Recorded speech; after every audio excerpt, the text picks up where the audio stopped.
আজকে আমরা অনেক বড় একটি পদক্ষেপ নিয়েছি। সেই পদক্ষেপটি হচ্ছে যে আমরা যে রাস্তাটিতে রয়েছি, এই রাস্তাটিতে আমাদের বীরভূম আর মুর্শিদাবাদকে সংযুক্ত করেছে এই রাস্তাটি, কিন্তু রাস্তাটি দুর্ভাগ্যজনকভাবে মাটির রয়ে গেছে। এই রাস্তাটিতে এখনো পর্যন্ত কোনো রকমের উন্নত পিচের রাস্তা, ঢালাইয়ের রাস্তা এখনো পর্যন্ত হয়নি।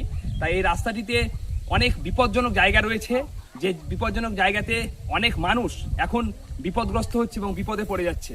তাই আমরা চেষ্টা করব যে জায়গাগুলো বিপদগ্রস্ত হয়ে রয়েছে, কারণ বর্ষা চলে গেল, তার জন্য কিছু কিছু জায়গায় এতটা বিপজ্জনক পড়ে রয়েছে যেখানে মানুষের যে প্রত্যেক দিন বিপদ হচ্ছে। তাই আমরা সেই জায়গাগুলোকে আমরা চেষ্টা করব ভরাট করে দেওয়ার এবং যাতে রাস্তা তৈরি করে দেওয়ার, যাতে সকলে সুস্থভাবে যাতায়াত করতে পারে, বিপদ যাতে কারো না হয়। তাই আমরা আজকে এই উদ্যোগ নিয়ে আজকে এসেছি এবং চেষ্টা করব এই রাস্তাটিতে যতগুলো প্রবলেম রয়েছে, অসুবিধা রয়েছে, সেই জায়গাগুলোকে আমরা ভরাট করব। তাই আমরা চেষ্টা করব আমাদের যে উদ্দেশ্য এবং সংকল্প